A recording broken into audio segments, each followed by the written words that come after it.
தமிழகத்தில் பெண்களின் பாதுகாப்பை உறுதி செய்யும் சிங்கப்பெண் சிறப்பு அதிரடிப்படை திட்டம் 9ஆம் தேதி தொடக்கம். ஏற்கனவே 2 முறை தள்ளிப்போன நிலையில் சென்னை எழும்பூர் ராஜரத்தின மைதானத்தில் முதலமைச்சர் விஜய் தொடங்கி வைக்க உள்ளதாக தகவல்.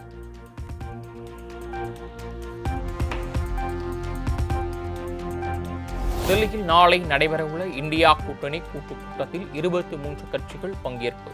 கூட்டத்தை திமுக புறக்கணித்த நிலையில் காங்கிரஸ் தேசிய பொதுச் செயலாளர் ஜெய்ராம் ரமேஷ் தகவல்.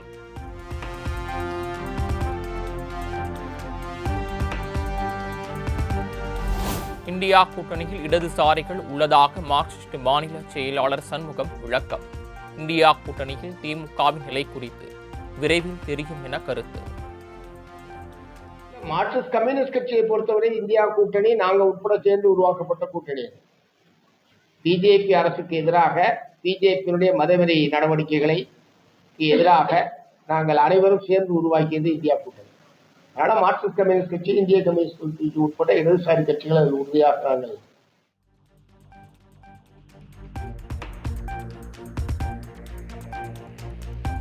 தமிழ்நாட்டில் திமுக தலைமையிலான மதச்சார்பற்ற முற்போக்கு கூட்டணி தற்போது இல்லை என மார்க்சிஸ்ட் மாநில செயலாளர் சண்முகம் பேட்டி.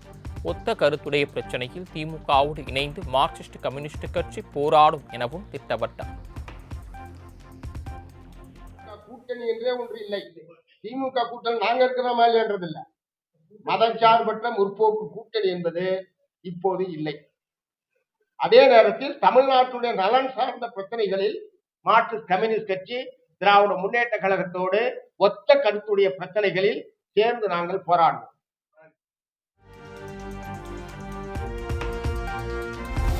விடுதலை சிறுத்தைகள் கட்சியிலிருந்து விலகிய முன்னாள் எம்எல்ஏ பனையூர் பாபு திமுகவில் இணைந்தார். அண்ணா அறிவாலயத்தில் திமுக தலைவர் மு.க. ஸ்டாலின் முன்னிலையில் திமுகவில் ஐக்கியமானார்.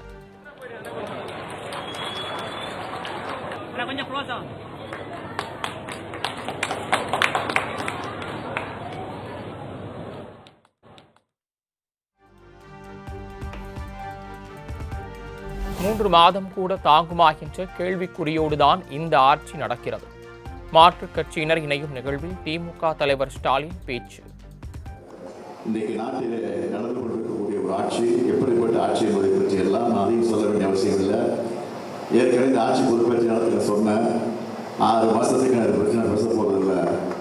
ஆனால் 6 மாதத்துக்கு முன்னாடியே பேச வேண்டிய ஒரு சூழ்நிலை வந்து விடுமோ என்று அச்சம்தான் இன்றைக்கு இருந்து கொண்டிருக்கிறது, வந்து விட்டது. அதை பலர் பேசிக் கொண்டிருக்கிறார்கள். இந்த விமர்சனங்களாக வந்து கொண்டிருக்கிறது. 6 மாதம் இல்லை, 5 மாதம் இல்லை, 4 மாதம் இல்லை, 3 மாதமாக தாங்குமா என்ற ஒரு கேள்வி.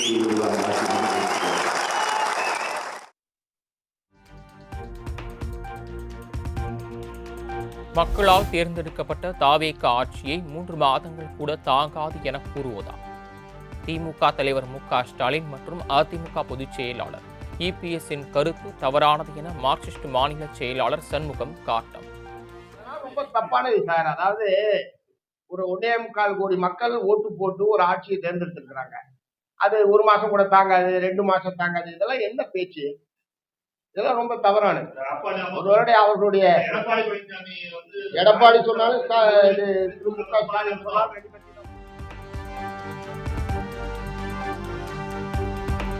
தமிழகத்தில் தற்போது நடப்பது தூய ஆட்சி அல்ல, பித்தலாட்ட ஆட்சி.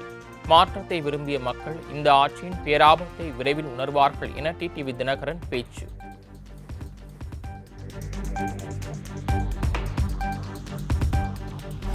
காங்கிரஸ் எம்பி மாணிக்கம் தாகூர் தனது பதவியை ராஜினாமா செய்துவிட்டு தாவேகா கூட்டணியில் நின்று வெற்றி பெற முடியுமா என சீமான் கேள்வி.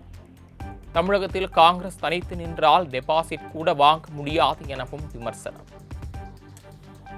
இப்போ நான் என்ன சொல்கிறேன், ஐயா மாணிக் தாகூர் அவர்கிட்ட, என் அருமை சகோதரன்ட்ட, உடன் பிறந்தார்கிட்ட கேட்குறேன். உங்களுடைய தன்மானத்தை, உங்களுடைய கட்சியின் மீது இருக்கிற பற்றை நான் மதிக்கிறேன். ஆனால் நீங்கள் திமுக வாக்கில் தான் வென்றிருக்கிறீங்க. நீங்கள் ஒரு 2000 வாக்கு வித்தியாசத்தில் தம்பி விஜய் பிரபாகரனை வீழ்த்திருக்கீங்க. அதெல்லாம் நான் வெற்றியாகவே கருதலை. போனா போதுன்னு விட்டாங்க. இப்போ நீங்கள் இது பதவி விலகுங்க, விலகிட்டு திமுகவை கடுமையாக சாடுங்க, டிவிக்கு கூட்டணியில் வந்து நில்லுங்க, போட்டி விட்டு வெல்லுங்க, என்ன வேணாலும் பேசு.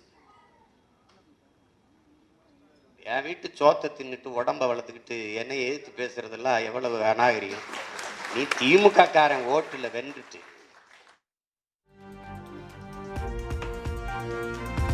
காங்கிரஸ் வாக்குகளை வாங்கி எதிர்க்கட்சி தலைவராக இருக்கும் உதயநிதியை ராஜினாமா செய்ய சொல்லுங்கள்.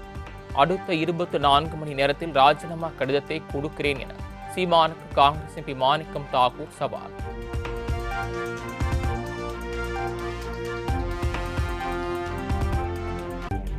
திருவள்ளுவருக்கு காவி உடை அணிவித்த ஆளுநர் அர்லேகருக்கு இயற்கை தாய் தண்டனை தருவாள்.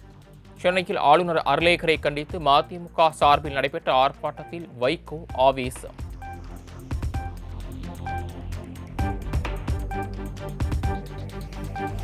தமிழகத்தில் இருந்து ஆளுநர் அர்லேகரை வெளியேற்ற வேண்டும். ஆளுநருக்கு எதிராக கருப்பு கொடி ஆர்ப்பாட்டத்தில் ஈடுபட்ட வைகோ உட்பட ஆயிரக்கணக்கான மதிமுகவினர் கைது.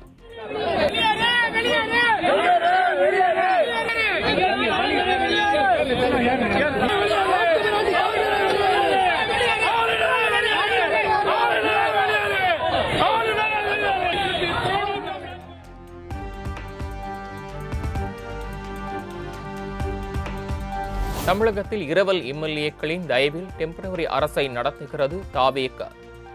துக்ளக் தர்பார் போன்று செயல்படும் தாவேக அரசில் அறிவார்ந்த அமைச்சர்களை எதிர்பார்ப்பது மூட நம்பிக்கை என்றும் அதிமுக எம்பி இன்பதுரை விமர்சனம்.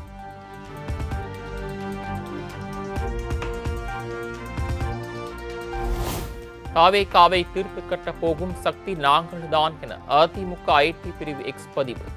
தமிழக வரலாற்றில் ஒப்பில்லா தலைவர்களின் திருப்பெயரோடு உங்கள் தலைவர் பெயரை எழுதுவதே ஒரு வரலாற்று அசிங்கம் என தாவேகாவுக்கு அதிமுக பதிலடி. ஸ்மார்ட் மீட்டர் திட்டத்தை தமிழக அரசு கைவிடுவதாக தகவல். மின் வாரியத்தில் அடுத்தடுத்து ஊழல் புகார்கள் எழுந்து வருவதோடு ஸ்மார்ட் மீட்டர் திட்டத்திற்கு 20,000 கோடி ரூபாய் செலவாகும் என்பதால் கைவிட முடிவு.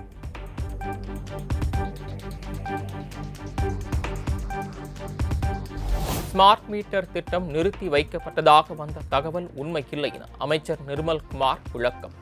ஸ்மார்ட் மீட்டர் திட்டத்தை தொடர்வது குறித்தோ நிறுத்துவது குறித்தோ தற்போதைக்கு எந்த முடிவும் எடுக்கவில்லை என தகவல்.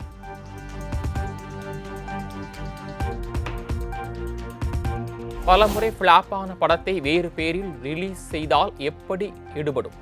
அண்ணாமலையின் புதிய இயக்கம் குறித்த கேள்விக்கு அமைச்சர் அருண்ராஜ் பதில்.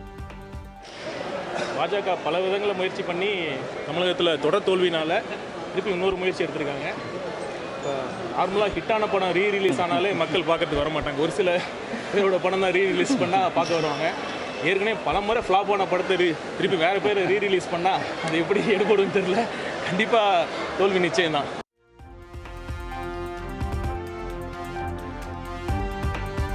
தேர்தலில் தோற்றுதான் போயுள்ளோம், செத்து போகவில்லை என அதிமுக முன்னாள் அமைச்சர் ஆர்.பி. உதயகுமார் காட்டமாக பேச்சு. ஆதவ் அர்ஜுனா பைத்தியக்காரர் போல பேசி வருவதாகவும் கடும் சாடல்.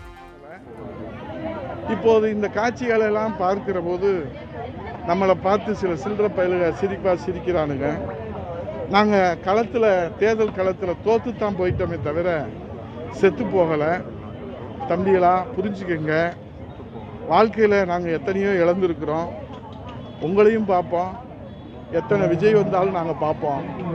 அதிமுக பல சோதனைகளை வேதனைகளை தாண்டித்தான் கொள்கை படிப்புள்ள கோடானங்கோடி தொண்டர்கள் ஆணி வேராக இருந்து இந்த இயக்கத்தை தாங்கி பிடித்து கொண்டிருக்கிறார்கள்.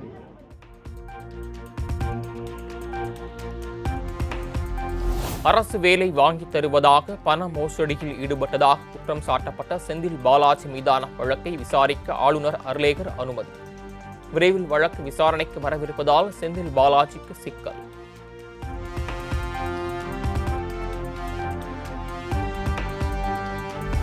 ஏஐ தொழில்நுட்பத்தை கொண்டு கருணாநிதி, முதலமைச்சர் விஜய் ஆகியோரை இழிவுபடுத்தக்கூடாது. அநாகரிகமான குற்றங்கள் நேரும்போது சமூகம் ஒட்டுமொத்தமாக இணைந்து கண்டிக்க வேண்டும் என சிபிஐ மாநில செயலாளர் வீரபாண்டியன் வலியுறுத்தல்.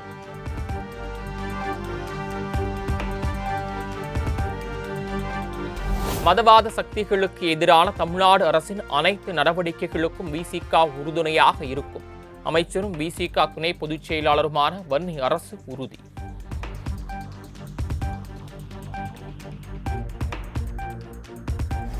திருப்பரங்குன்றம் தீப விவகாரத்தில் பழைய நடைமுறையே தொடரும் என்ற அரசின் அறிவிப்புக்கு கம்யூனிஸ்ட் கட்சிகள் வரவேற்பு. மதச்சார்பற்ற கொள்கையை தமிழ்நாடு அரசு உறுதியோடு தொடர்ந்து கடைபிடிக்க வேண்டும் எனவும் வலியுறுத்தல்.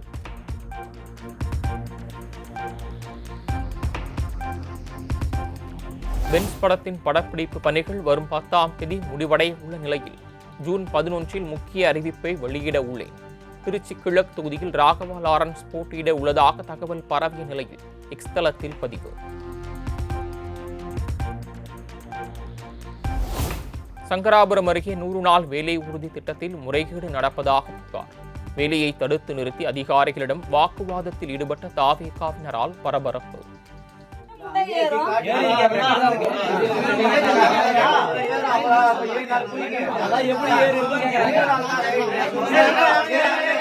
நாலாம் மாசத்துல இருந்து 5ஆம் மாசம் அவங்க வேலை செஞ்சு போட்டிருக்கு. 71 நாள் வேலை செஞ்சிருக்காங்க. 71 நாள் வேலை செஞ்சிருக்காங்க. இந்திரா ராமன். தமிழகத்தில் கோவை, திருப்பூர், ஈரோடு, நீலகிரி உள்ளிட்ட 10 மாவட்டங்களில் நாளை கனமழைக்கு வாய்ப்பு. தென்காசி, நெல்லை, கன்னியாகுமரி உள்ளிட்ட மாவட்டங்களில் மழை பெய்யும் என்றும் வானிலை மையம் தகவல்.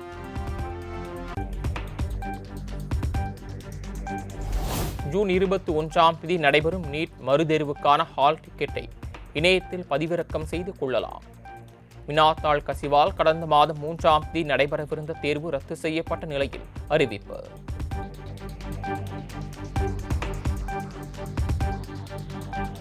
இந்தியாவில் மெத்த படித்த மக்களிடையே கருவுறுதல் விகிதம் கடந்த பல ஆண்டுகளாக குறைந்து விட்டது. இந்தியாவின் பிறப்பு விகிதம் வெகுவாக சரிந்து விட்டதாகவும் இலான் மஸ்க் ட்விட்டர் பதிவு.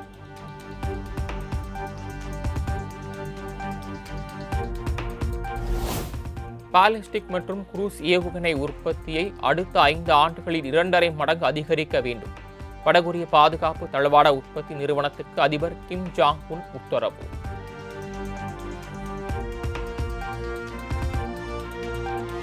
அணு ஆயுதங்களை தாங்கிச் செல்லும் புதிய போர்க்கப்பலின் சோதனை ஓட்டத்தை தனது மகள் கிம் ஜி உடன் ஆய்வு செய்தார் வடகொரிய அதிபர். சுமார் 5000 டன் எடை கொண்ட இந்த கப்பல் கடந்த ஆண்டு அறிமுகத்தின் போது விபத்தில் சிக்கிய நிலையில் மீண்டும் சீரமைக்கப்பட்டுள்ளதாக தகவல்.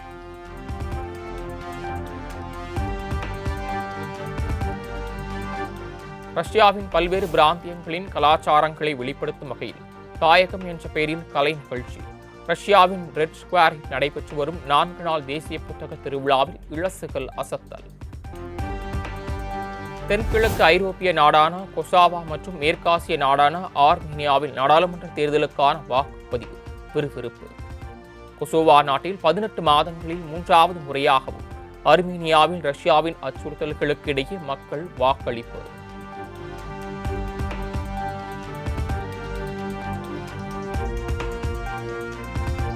அயர்லாந்து, இங்கிலாந்து அணிகளுக்கு எதிரான T20 தொடரில் பங்கேற்கும் இந்திய வீரர் வைபவ் சூரியவன்சியுடன் அவரது பெற்றோரும் செல்லலாம். முதன்முறையாக இந்திய அணிக்கு தேர்வாகியுள்ள சூரியவன்சியின் வயது மற்றும் மனநிலையை கருத்தில் கொண்டு BCCI சிறப்பு அனுமதி.